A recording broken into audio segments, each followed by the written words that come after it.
Nag-ingon niya murag dili kaayo kuan fluent ang komunikasyon man ang murag madayon ba o dili pag-chat nini nga na ay himo na serbisyo dire. Nya kining signal nga patindugaya ang komunikasyon dugay mo lapos. Unang kami po murag nahangit ni gamay. Kay naaman tay mga kuanan nya di priority din nato din ang mga igsoon, no?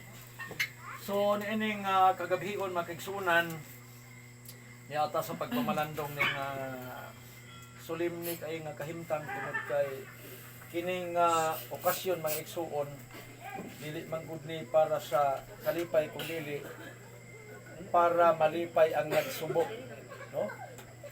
Kasub-anan nga ato nga giatubang karon. So ang awit niingon gumakos ka sa Dios. So nining gabi ang juntay mensahe nga ato nga palandungan ako ning uluhan og gamay og how to deal in the time of disappointment. Unsaon nato pag-manage kung baga sa sakyanan, unsaon nato pag-drive sa panahon sa kagabhion ang atong sakyanan nag-aberya pagyud. Hinumduman ako ang record sa chapter 27 sa mga buhat nga si Apostol Pablo kauban sa mga kaubanan diha sa barko. Doon ay 14 ka mga adlaw nga naagian nila ang trahedya diha sa dagat. Grabe to nga bagyo. Kami nakaagi man ni Pablo. Pero usa ka adlaw na humana. Pero katong ila 14 ka adlaw nga naa sila sa dagat nagutaw-utaw.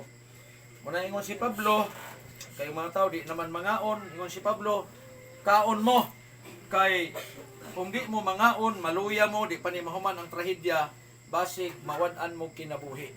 Usay dunay mga kagul-anan nga atong sagubangon nga malimot ta og kaon tungod sa atong mga kaguol. Naingon si Pablo, gisultihan ko sa Ginoo, walay maunsa nato basta walay moambak ining barkuha. Kay kung moambak ta, mobiya ta dinhi, nagpasabot og ang atong kinabuhi mawala.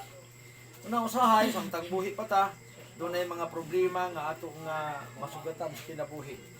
Una nga ang dako gyud kay natong purpose nga ni ata dinhi dili aron sa pagalipay-lipay kung dili aron sa pagpakigduyog sa kasubo sa mga natunggan sa pamilya nga Hinterolisum murag taas-taas po din yung apelido, no? Karon pa nako pud nahibal-an usa ka panalangin kay wa jud ko ka ilapod ni Brother Tata magsugat-sugat mi nya smiling man pugay na siya siya batuhanay lang mi nya wala gyud mi kayo magkailhanay tungod kay magsugat-sugat ra man pud.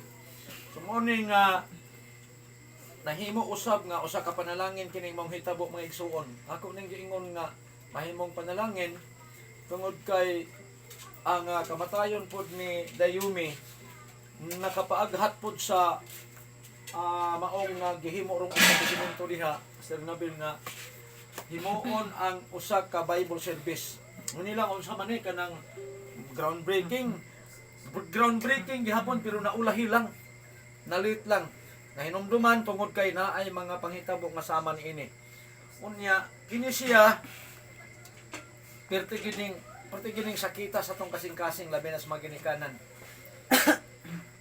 Pero niingon ang Biblia atong tan-awon mga kaigsunan sa Jeremias 9 bersikulo 21 ni ay gisulti dinhi misulod sa atong mga panimalay og sa syudad munang nay mga matay syudad ang gira ron sa Iran grabing nangamatay diha sa syudad gani ako'y nakit-an sa reels nga husto na tama na kay nga naman murag na nga kuha na gyud nga pulbos na gyud nya ang Amerika ron niingon nga pulboson gyud nila ang Iran. Ya daghan na kaayong mga establishmento nga guba, daghan na mga taong nangamatay. Gani sa una pa lang ulbo na ug unsa lang katinuod ang akong nabantayan nga gibalita nga dunay 50 kapin ka mga bata, mga batan-on na naa sa eskwelahan atong panahon na sa pagbinumbahay na. Gilabihang paita sa nahitabo nila. Pero nakarecord gyud sa Biblia niyon dinhi misulod sa atong mga panimalay og syudad ang kamatayon. Gipamatay ang mga kabataan. So si Dayuri bata pa gyud. Kini siya wala ni siya patya. Namatay lang gyud siya tungod sa aksidente. Katong ila dito pumbahan magyud. Gipamatay gyud yung panini. Gipamatay ang mga kabataan nga nagadula sa kadalanan. Nangutana ko sila ling kiniha kining bata nagdula kuno dito napay dulaan yung nabiling dito. So mo ni mga bata wala gid kaayo pa sila kuan kay napokus nila nga magdula sila. Tingali matod pa nga og wala nagdungo dili kay may murag igo ra gyud siyang gitapsingan. Mo na una kong gabi nga naa may bagyo, naa may hangin nganong wa man matumbang lubiha. Naa may rubber nga giputol na sandigan nganong wa man matumbang lubiha. Kunya nadunggan po nako si Brother Panting. Naanghilan lang po dito kay nga man mahagbungan untag lubi. Nya naon sabay mo pa Sister Diding. Naon sa ba nga niadto ra man gyud kog mutawag nga wa koy tuyo. Ngano ba gyud nga niadto ko dito gitawag siya. Kay og wa humawa. Matod pa tong Andro ba? Oh, sa Andro. Nga panalangin jud imo gyari kay nga man og wa nimo gitawag. Siya unta. Una nga kadaghan man sa mga sitwasyon unta nga pwedeng natumba na daan. Unya sa nadunggan ako kung sa katinuod, tumbahonon gyud to siya pero ang mga sinso nagdungan pug kadaot. Mo nang giingon sa Ecclesiastes 3 na adunay panahon sa pagkatao, adunay panahon sa pagkamatay. Ang mga panahon gihan-ay ng daan. Dunay panahon sa pagkalipay, dunay panahon sa paghila. Ano man? Kay niya man eh. Kay kitang tanan mga igsusultihan kamo sa diha nga nigawas tas kalibutan sa taguang kasong inahan. Basta buhi ta usaragay atong gisinggit. Oh hard, oh hard, oh hard. Lisod apike nga man. Wa lang kita magpamalandong kay ako nadunggan apoy birthday nagdungan dito nga nanguskos kay mo niya nanginabuhi pod. Isa may nagdahom pagkalinaw sa panahon.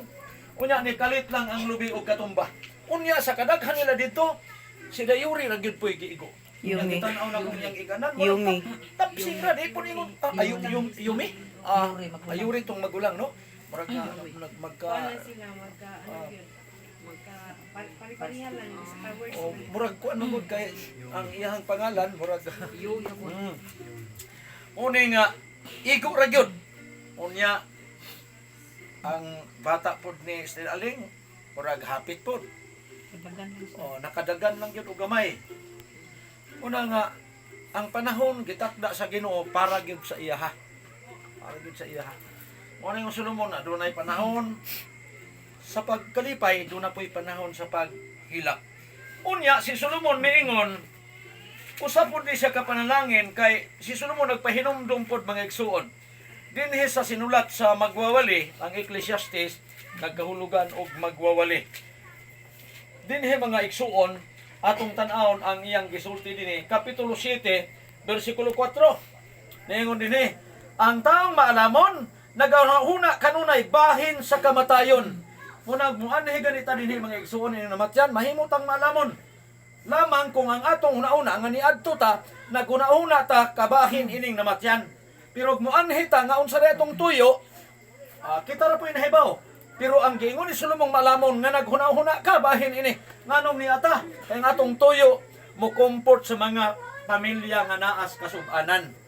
Unang sa Juan 11:19 ang Biblia miingon daghan ang mga nangadto sa namatay nga si Lazaro bisag lagyo kay ilang dapit tungod og alang sa pagduyog sa kasub-anan. Ang tumong og tuyog gyud mga igsuon sa taong maalamon ingon ni Solomon muanhi dinhi kay maghuna-huna sa kamatayon. Murag dili gyud nato madawat. Nya ngano man nga niata aron magkapamalandong puta nga kitang mga buhi mga igsuon wa putay siguro kanus aputa. Ang morning 9:5 sa Ecclesiastes Solomon gyud pinagsulti kay kitang mga buhi na sayod nga mga matay apan ang mga patay wala na sila'y kasayuran. Munang nagbalik-balik mig sig analisar ingon mga bata pagkaluoy sa bata. Luoy gyud ang bata, luoy. Pero sa akong gianalisar pag-ayo mas luoy gyud ang mga ginikanan. Ngano man?